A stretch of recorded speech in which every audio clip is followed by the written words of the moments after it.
You're listening to the podcast against Giygas.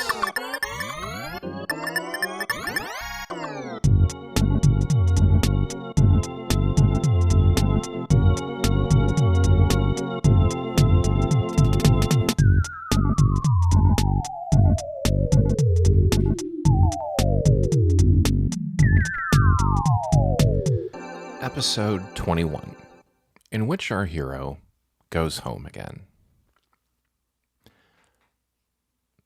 On the walk back to the Andonuts lab, Ness gave it the old college try to explain to his friends what happened in his head while he was out cold.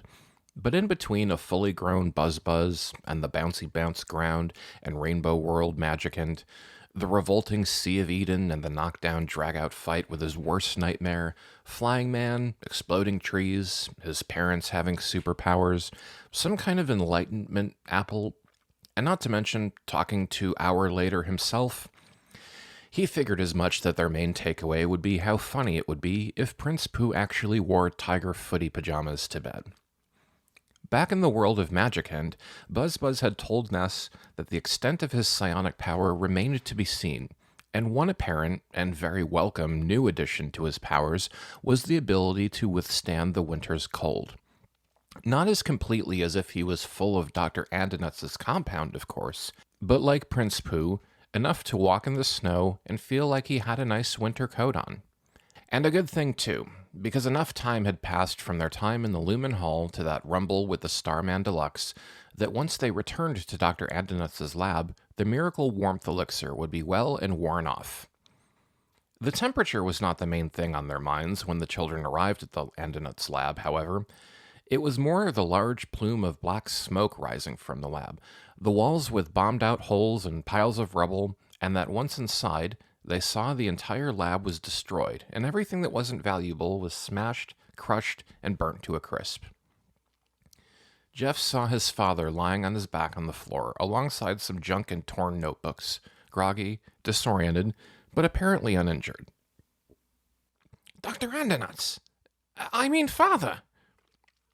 He ran to his father and got him to his feet, who then fumbled around the floor for his glasses while keeping his eyes on the fuzzy, wintergreen talking blob standing before him. "Finally! You must be the Oxbridge intern I've been asking after for months now. That worthless double cheeseburger, running off after the first spot of bother. What in the blazes are you on about? It's me, Jeffrey." Dr. Andonuts found his glasses, and putting them on his face, regarded the boy for the first time through them. "Ah, so you are. Well, what happened here? Are you all right?" In the order your questions were received, my answers are as follows. Sometime after you left the lab, I was minding my own business, continuing my research, when some corpulent and rather aggravating boy and a mob of what I can only guess were extraterrestrials turned the whole place upside down. And, as well as I can be, with my entire lab in a shambles, well, let's see if I can root through this mess and scrape up a cuppa for you lot. Even in the face of complete ruin, Dr. Andonuts was a winter's man, and a winter's man had his priorities. Soon enough, the children were seated in a less ruined wing of the lab and sipping the good doctor's famous nice cup of tea. Ness felt awful for the doctor, to be sure, who, even if he was a little absent-minded, had been nothing to them but hospitable. But another part of him knew he urgently needed to continue his quest, and his time within his own mind showed him the way, showed him exactly what he needed to do, and whose help he needed to get there. "Dr. Andonuts, I hate to ask you at a time like this, but you said before you were working on something that could travel through space and time?" "Well, that's just it, young man. There's blasted aliens, and that blasted pig boy made off with the jewel of my research, my life's work. The phase distorter is gone." "I'm sorry if this is a stupid question, but is there any way we could make another one?" "Young man, I will not tell you that there's no such thing as a stupid question, but I assure you that was not one. It is at the very crux of my current despondency, and the answer, most unfortunately, is no. Or perhaps, if you gave me 30 years more time, Even my notes are unusable. That blasted double cheeseburger, all this time, he wasn't even taking dictation. Look! Dr. Andonuts showed them some notebooks. There were indeed a lack of scientific notes scribbled upon the pages, and far more crude drawings of Cro-Mag hunters chucking spears at mammoths and dinosaurs, that sort of thing. It bears noting that they do resemble your early compositions, Geoffrey, circa long before your proper schooling. I wonder what the correlation is in that. It offers me a twinge of sentimentality in this little dark night of the soul of mine, in any case. Right beside the notebooks, Dr. Andonuts produced some worn crayon drawings clearly done by a young child. One of them, if you squinted hard enough, looked like the Skyrunner, with a young Jeff and a slightly younger Dr. Andonuts taking off into outer space. Scrawled on the bottom in red and green crayon letters was, "To the moon with Jeffy and Dr. Andonuts. I mean Dad." You saved my childhood drawings? Well, purely for scientific inquiries, you understand. Right, of course. At any rate, I'm sorry to say that it would be a profound impossibility to produce another such machine at the juncture in which you require. Jeff frowned and slammed his tea on the table. No, I don't accept that. Nothing is impossible. If you're stuck in a rut, you only have your limited intellect to blame. Pah! Why, whoever said that great lot of codwallop? You did. Dr. Andonuts sighed, placed his teacup on the table, and went to his son, putting an arm on his shoulder and speaking to him with the same gravity another parent would tell their child that the family dog had been hit by a car. I'm sorry, my boy. The truth is there are two kinds of impossible. There's one which, yes, is just a stepping stone to a breakthrough, the invention of flight and so on. And then there's just impossible. The pure creation or destruction of matter. An object in motion stopping by itself. Or time travel. It's very Newtonian, you see. Let me put it this way. The only way I could build another is if I went to the Saturn village. A light twinkled in Jeff's eye, and he sprang to his feet. Well, that's no problem at all. I've been to the Saturn village before. We all have. Oh, come now, Geoffrey. This is no time for nonsense. Geoffrey stamped his foot on the floor, which surprised his father into silence. It's not nonsense. I can take you there right now. And with that, the children and Dr. Andonuts huddled before the last intact aluminum wall of the Andonuts lab, and after launching one of his trusty bottle rockets in the air, Jeff guided the missile by his trusty remote control right into the middle of the wall, blowing open a wide hole and revealing the other side of that wall, which was a snowy, drafty winter's field. Dr. Andonuts glared at his son and grumbled. Geoffrey? Geoffrey gave his father a sheepish look. Now that I think of it, there might have been a variable I overlooked. But before the doctor could give his son a thrashing or not, Prince Pooh stepped forward. Wait, you really have been there before? Then I can teleport us all, just like how we got here. Just think about it and send the thought to me. Ah, you couldn't have mentioned that before this dunderhead started blowing more holes in my laboratory. Prince Pooh apologized to Dr. Andonuts in advance for the bumpy ride that was to come, and had him hold hands in between Jeff and Paula just in case, with Ness still taking up the caboose. Then, with Ness thinking with all his might about the wonderful dip in the grapefruit falls, and Paula sending that thought to the prince,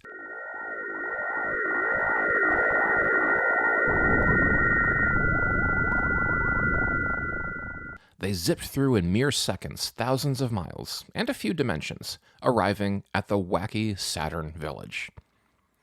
They were greeted by a mob of Mr. Saturns who immediately recognized the children and welcomed them back in their goofy language.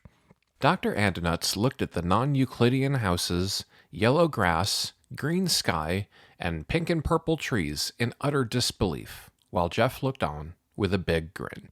Is this really... Yes, Father. Are they speaking? Yes, they are, Father. Well, blow me down. One of the Mr. Saturns approached the doctor and introduced himself with a giggle and a couple backflips. Bloopy zoom, zippy dippy dee. Dr. Andonuts regarded the creature for a long while before letting out a big laugh himself, though he opted not to backflip. Ah, well, why didn't you say so, man?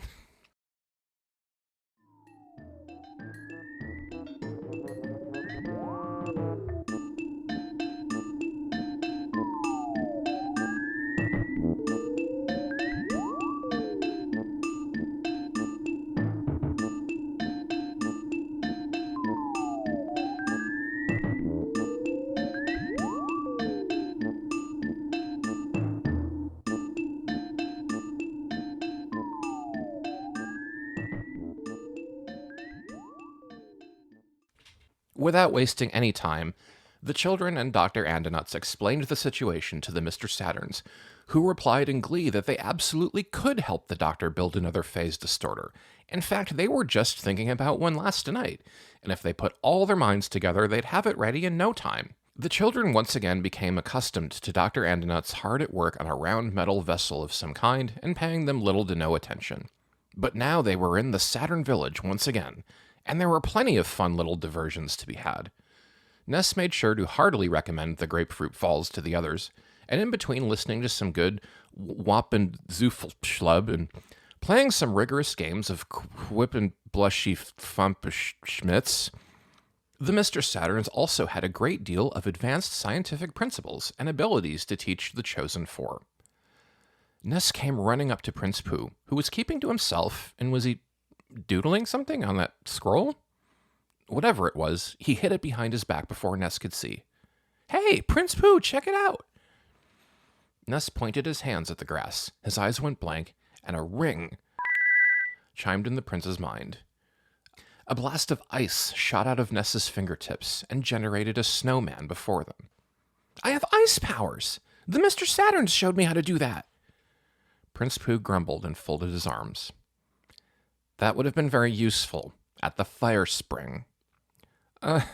Yeah. Whoops, sorry."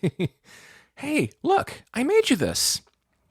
Activating his power the same way, Ness summoned what looked like an intricately crafted ball of ice and plopped it in Prince Pooh's hands. "It's a snow globe."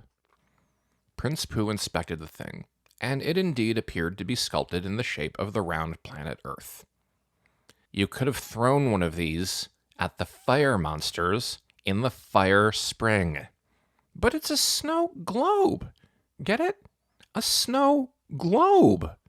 Do you like it?" Prince Pooh rolled his eyes and gave up with a sigh. "It's beautiful, Ness. I'll cherish it forever."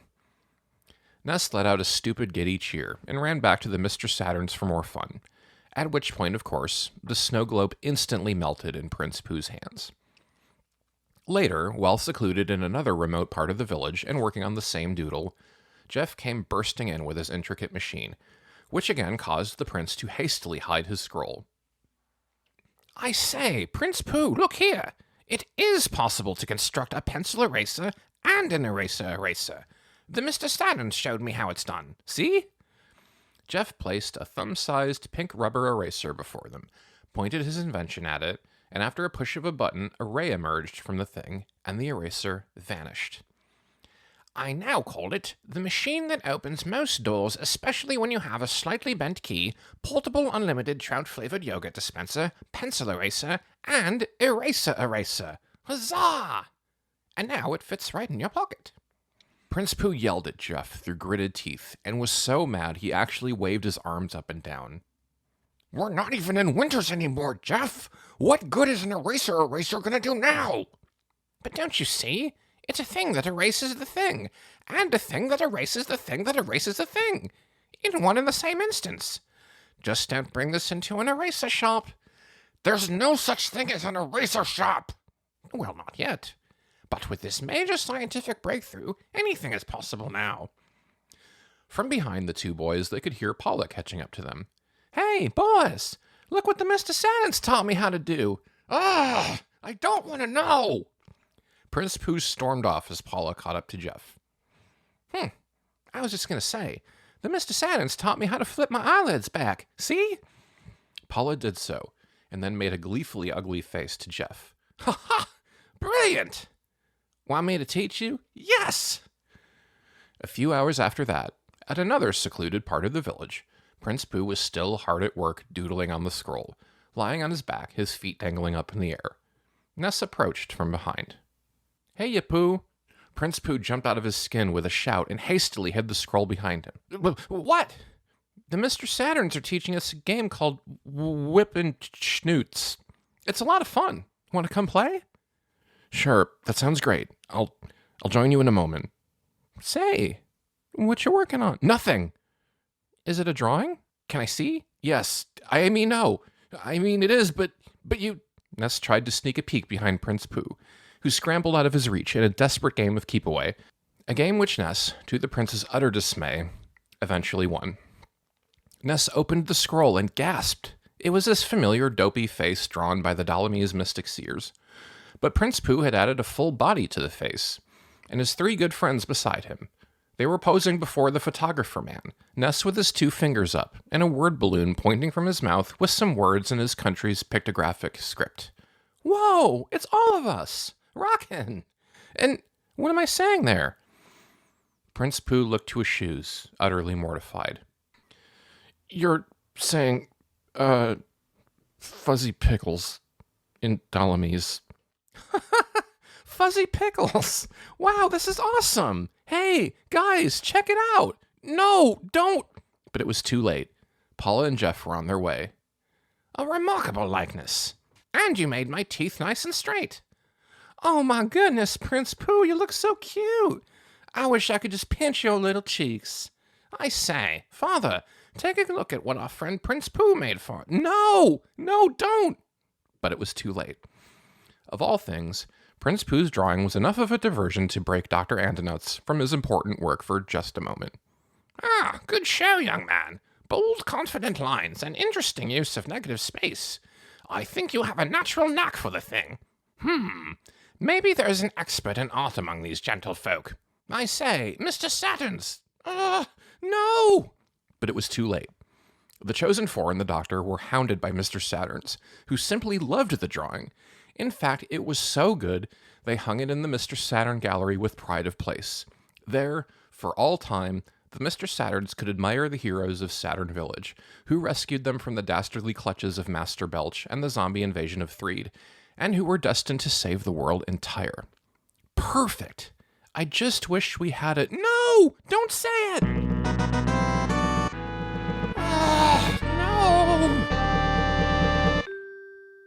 Photos taken instantaneously. I am a photographic genius, if I don't say so myself. Come on, everyone, get in. Get the scroll in the shot, too. Come on, Pooh, get in here.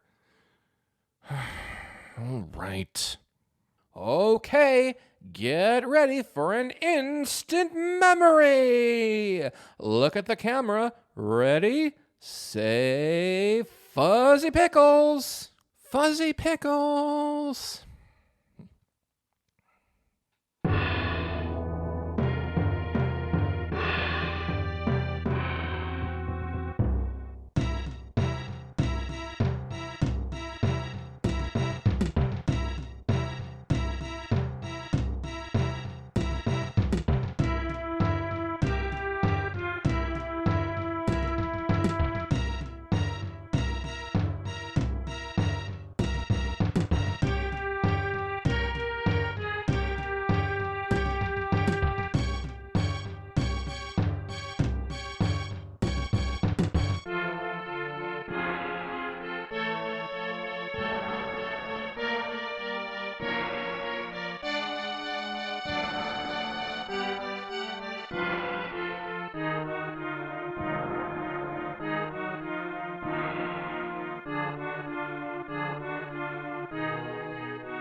Finally, Dr. Andonuts summoned the children to his workspace.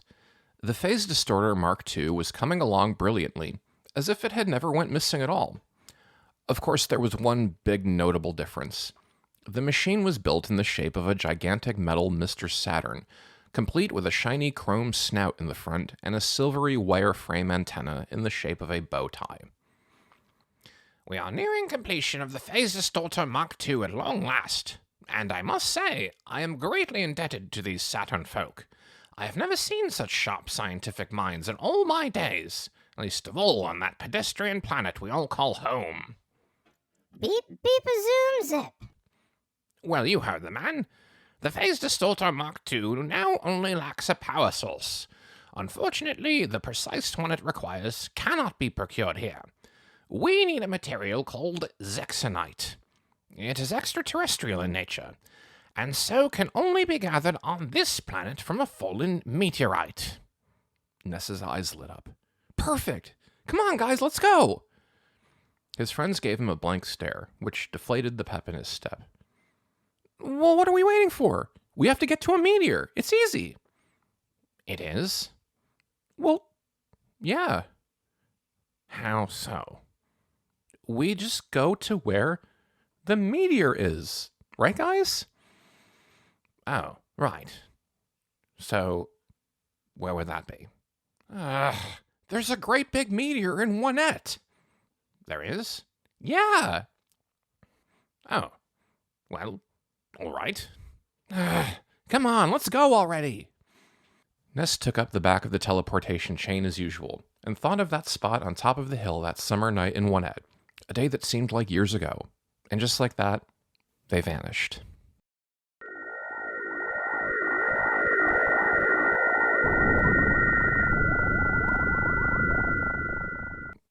The children reemerged under the starry night sky in Onette, standing before that fateful spot stuck in Ness's mind, where so long ago the war against Giygas began. Ness wasted no time approaching the formidable crater to find an empty crater. Oh, nuts! Don't worry, Ness. We'll think of something. Yeah, I guess I should have figured the Minches would have gotten it by now. Huh? Ness was surprised to find, of all people, not a person at all, but a dog wandering around the area. Taking a closer look, it was a golden retriever. Taking an even closer look, it was a golden retriever he recognized very well, and one who recognized him back. King! Ness's dog eagerly ran to his human, who was more than willing to give him pets. Boy, am I glad to see you, buddy. But what are you doing all the way out here? While the other three were wandering about the place, Paula looked out toward the bottom of the hill, where the suburban section of Onette lay. Oh no! Ness, look! Breaking away from King, Ness ran to Paula, who pointed to the town below. It was ruined. Every house that Ness would have recognized in its right spot was a smoldering pancake of rubble and fire. Trees that weren't uprooted and knocked down were on fire. And worst of all, it was full of starmen marching in formation, and tentacled mooks chasing the townspeople, lifting them in midair and laughing, while their victims cried out in terror for the drop that was or was not to happen, and Octobots laying down even more devastation to what little was left intact. Ness, I'm so sorry. Ness remembered seeing something very much like this horrible sight long ago, when Paula, way back in the Dusty Dunes desert, sent him that nightmare vision of his home under attack. But while back then he responded with overwhelming fear and despair, seeing it right in front of him inspired something else in his heart. Pure, unfettered rage. He's never going to stop. He's going to attack somewhere else, someone else, again and again and again. We have to stop him once and for all. We have to go back in time and stop him before he ever gets another chance to hurt someone ever again. Calming down just a little bit, he turned to his friends. I think I know where the meteor is, but before I go get it, I'm going to help those people down there. Are you with me? Paula put her hand on Ness's shoulder. Of course we're with you. We're always with you, you silly. Jeff stepped forward and cleared his throat. Before we move on, I have an announcement. I think I have finally perfected my invention. Ladies and gents, I give you the machine that opens most doors, especially when you have a slightly bent key, portable unlimited trout-flavored yogurt dispenser, pencil eraser, eraser, and Jeff pushed some buttons on his convoluted machine, slid some movable parts, and ended up with a wide cylindrical weapon, complete with a laser-guided targeting system and self-loading missile magazine. Bazooka! Good. Let's go. Paula's eyes went white, her skillet orbiting her at the ready. Right behind you. Jeff pushed some buttons on his bazooka. It whirred and shoved bottle rockets into the magazine. God save the Queen. Prince Pooh drew his sword and shouted in Dalamese, "Leave luck to heaven!" With Ness leading the chosen four, they ran toward the ruined town of Onette. Leaving behind the element of surprise along with the crater, they all shouted and met the advancing Starmen and Mooks. For the first time in their journey, the children fought the alien menace together as equals. No longer picking up the slack for a depowered Ness, they worked together, complemented each other's abilities, and kept each other safe from harm. Ness led the charge with a force field in his left hand at full force, knocking back the gathered starmen like bowling pins, and Prince Pooh zipped by and dispatched them in midair one by one. As satisfying as it was incinerating alien attackers with his ray, Ness found it was much more fun to summon huge force fields and just barrel through enemy formations, as it kept his friends safe and also made aliens scatter. Jeff tried out his bazooka for the first time, scoring a couple direct hits on some hovering Octobots, but the recoil kept on knocking him off his feet. Later he'd have to work on that, but in the meantime, Ness was more than willing to break his backwards falls with a force field to prop him back up. The wreckage from the Octobots left Paula with a lot more metal junk to telekinetically play with, while she roasted mooks and knocked around starmen. They tried a fun little game where the other three would give one of them a boost and throw them in the air, and see who could snag more baddies before touching the ground. Paula spun around in circles as her fire ray blasted mooks and dropped floating starmen like an electric mosquito trap, which Prince Pooh dispatched before they could hit the ground. Jeff slung his bazooka on his back for the game and drew both laser pistols, and beat Paula's record by just a smidge. Prince Pooh did even better, but they all agreed it was sort of cheating, as his skywalking power allowed him more leeway to defy gravity as he chopped down floating aliens one by one. Ness's death ray was bigger and more ferocious than the other kids' powers, but it afforded him a little less finesse, and so technically Paula scored a few more on her try, making the winner Jeff, maybe? When Ness hit the ground, he occupied himself with knocking back alien pop flies, which Jeff skeet shot out of the sky with his bazooka, and Prince Pooh sliced in half whatever he missed. Ness looked around for more alien fodder to take out his anger on, and noticed that not only were there not any around, but also they had advanced exactly where he had meant to, all the way to the smoldering rubble of his own house, and next to it, the only intact building in the whole town. The Minch House, with the shiny meteor taking pride of place in the front yard, and sitting upon the roof like a king, with Dr. Andonuts' phase distorter right beside him, was none other than the oldest boy of that house, Porky Minch. Hey there, Ness. Like what I've done with the place? The meteor I always wanted, right where it's supposed to be. And wouldn't you know it, I have this nice little time machine that needed a little piece of rock from it. Waste not, want not. Hearing the boy's voice reignited the rage in Ness's heart. Without even realizing he was doing it, he fired a devastating blast from his fingertips to the roof of the Minch House, and it harmlessly bounced away from a force field of its own. Ness was so furious he kept firing blast after blast, even knowing it wasn't doing any good. Of course, the Minch boy did not have psionic powers, and neither did the house. The real cause of the deflecting field hovered over the house and landed next to the boy. None other than the Starman Deluxe. Ooh, looks like someone's... Shut up! I'll never forgive you for this. I'm taking down Giygas, and then you're next. Hey, Ness, take your best shot. With a laugh, Porky climbed into a side-facing door of the big machine, and seconds later, it vanished. The Starman Deluxe took that as its cue to leap from the roof and challenge the children to 1-on-4 combat.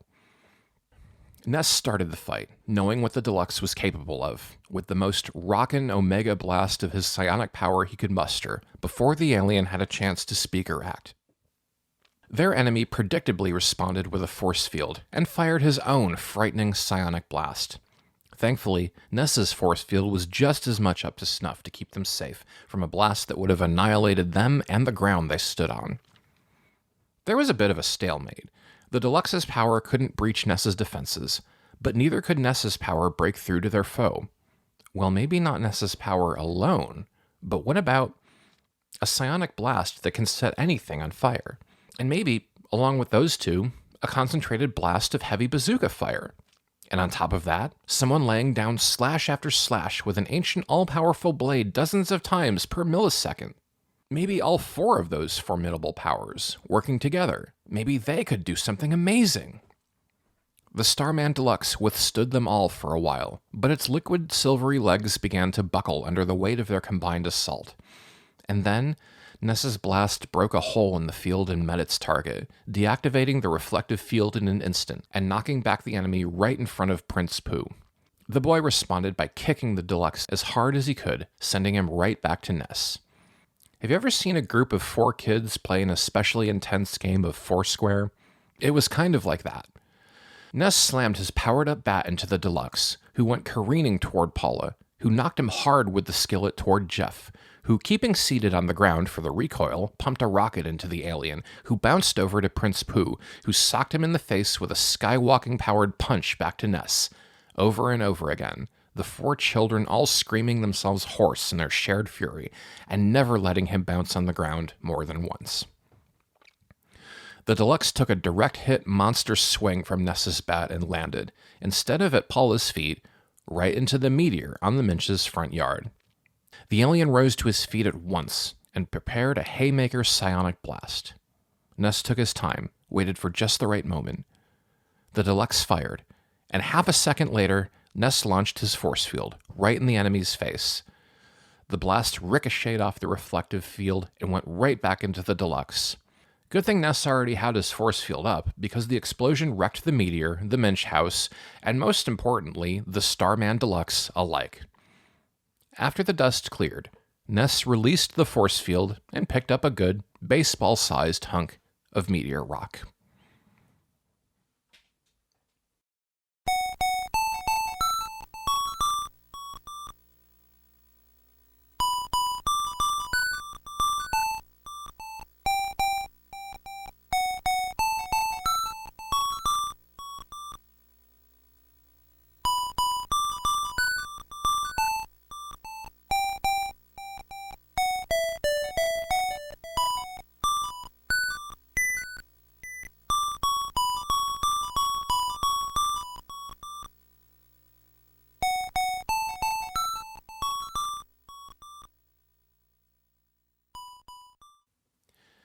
It was only then that any of the children looked up to see the throngs of One-At citizens, sooty, shell-shocked, and huddling by the Chosen Four's side. All that time, he never realized he had been rescuing everyone in town from the aliens. There was his 6th grade math teacher. There was the local librarian. There was the guy who ran the arcade. And speaking of the arcade, there was even Frankie Fly. The townsfolk all looked up to the sky and gasped. There was another wave of aliens on the way. 1 battalion in flight, and another marching down Main Street, and no doubt they were incensed at their leader falling at the hands of the Chosen Four. The children stood their ground, weapons drawn, but even Ness could tell there were too many for just the 4 of them. A sudden explosion rocked the enemy formation, and those who weren't disintegrated scrambled in the air, disoriented. They looked ahead and saw a cluster of rockets careening toward them, blowing another group of starmen to bits. Their attacker was someone zipping around with a jetpack, firing rockets, laser beams, and even swooped down to the ground to take out some aliens below with a massive flamethrower.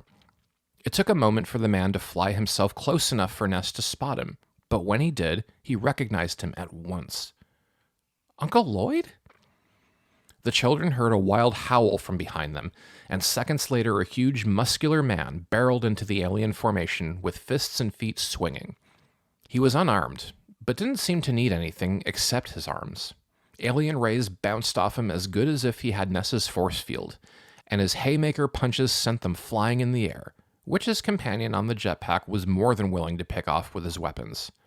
The cool mirrored shades he wore, even in the dead of night, was to Ness a dead giveaway. Uncle Teddy? Supporting the jetpack man in the air was one other, a woman this time, who seemed to be flying by herself, floating even, like the Starmen. As the man in the jetpack blew up Octobots and UFOs, the other telekinetically lifted the detritus and orbited it all around her. She became a whirlwind of razor-sharp chunks of metal that took down scores of floating aliens. All the while, a force field of her own kept her safe from the enemy's own relentless death rays.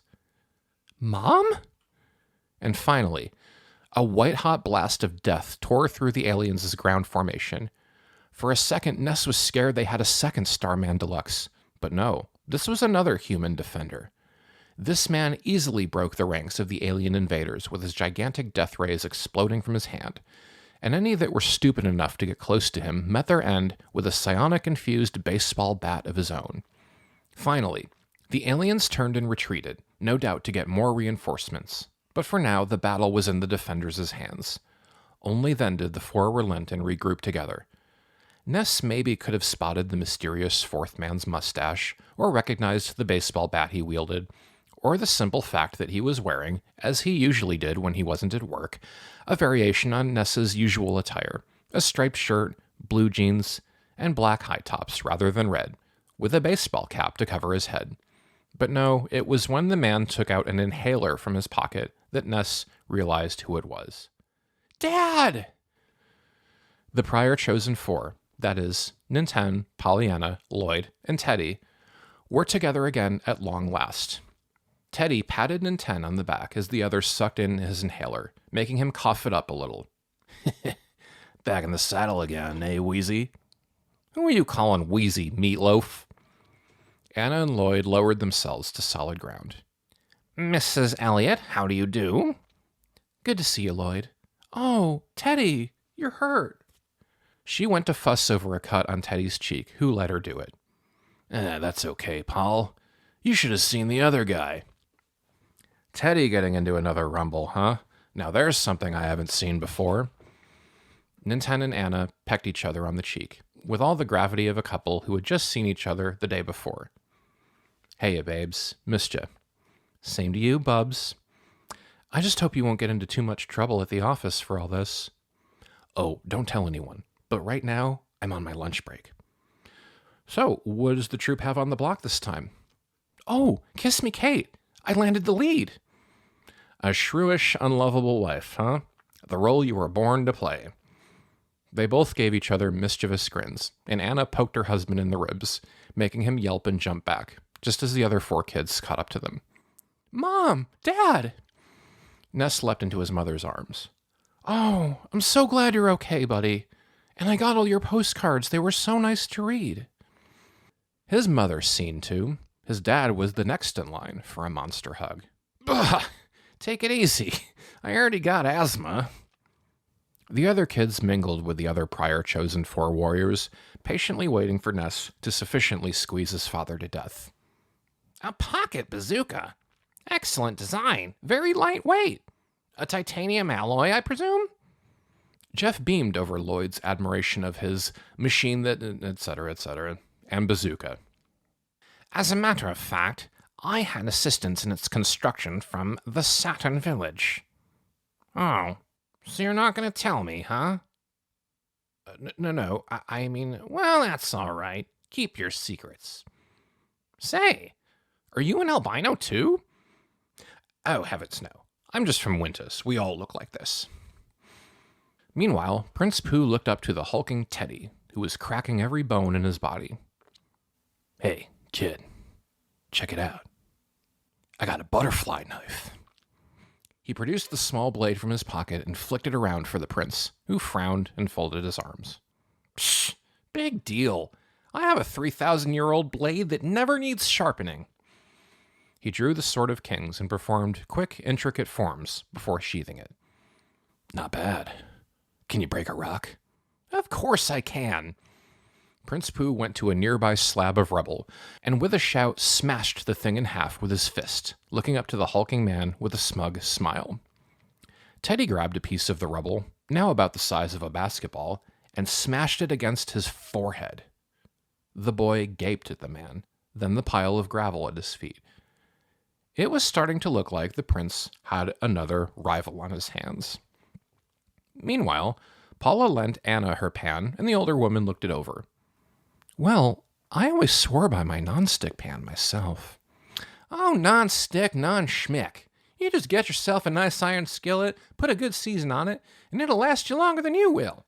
And it's an excellent home invasion deterrent, especially if you have telekinesis. If I have telekinesis, huh? Hey, do you hear someone singing? Oh, sorry, that's me. I always have a little song in my head. Is that the Runaway Five? Are You Wheeling in the Gears, right? I saw them live this summer. Anna gasped, nearly dropping Paula's pan. You did? Tell me everything. Did they play Fallen in Love? Did they play Paradise Line? Did they play Geisha of the DMV? Now that the thrill of battle was over, Ness finally took a good look at the devastation of his home, and only then did it really sink in. He tried his best to stop tears from coming, but didn't do too great a job. Mom, I'm sorry. I was too late. I couldn't stop them from... Everything's gone. They destroyed everything. If only I got here a little faster, I could have... Ness's mother knelt to her son's level. No, Ness, no. Don't tell yourself that for a second. Absolutely nothing that happened here is your fault.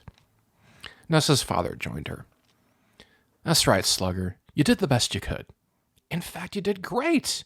You knocked it out of the park. You broke a window. Oh, man. When you ran down from that hill and you were all like, ah, that was awesome. Nintendo always did act more like a kid when he was around his wife and son, and it helped to cheer Ness up just a little bit. Yeah, that was pretty awesome. You got so far and accomplished so much. We're so proud of you, sweetie. But everyone's homes. They're all... Don't worry. Everyone's safe. That's all that matters. And it's all thanks to you and your friends. That's right. Everything else is just stuff. We can rebuild it. We can help each other out until everything's back to normal. And until then, we'll stay here with your uncles and make sure everyone stays safe. You just worry about what you have to do. You know what you have to do, don't you? Ness had finally wiped away whatever tears were left and toughened up. Yeah, I think so. Anna kissed her son on the forehead. Remember what I told you. You are a kind, strong, and courageous boy. No matter what happens, you'll always be my boy. Wait, Mom, what do you mean by... But another wave of aliens appeared in the sky and marching down the street. Ness's parents and uncles turned to face the oncoming menace. Go on, Slugger. We'll take it from here. Are you sure you'll be okay? Lloyd gave Ness a smile before pushing some buttons on his weaponry. Don't worry, little man. This isn't our first atom smash by a long shot. Come on, guys. Excelsior! Now there's something I never get tired of hearing. Ah, stuff it, you big sack of steroids. Till next time, Slugger. Ness watched as his family charged or flew into the enemy formation one more time, and Prince Pooh shook him on the shoulder, snapping him out of his reverie. Come on, Ness. We got what we came for. Ness nodded, and the four of them joined hands, and a second later, they vanished. Back at the Saturn village, Ness immediately ran to the Mr. Saturns and the doctor, still hard at work on the machine. Dr. Andonuts, we have it! We have a piece of the meteor! With great solemnity, Ness produced the rock and held it up. Dr. Andonuts accepted it and gave it a good look with a lot of humming and adjusting his glasses. Ah, thank you. Without another word, and with not a small amount of disappointment from the children after that whole ordeal, the doctor returned to the great machine with the Zexonyte sample.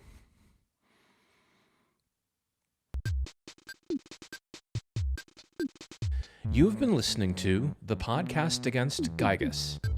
The Podcast Against Giygas is an audiobook written and performed by me, Garrett McMahon, based on Earthbound, the Super Nintendo game directed by Shigesato Itoi, with production by William Pulowski and thumbnail design and art direction by David Peters.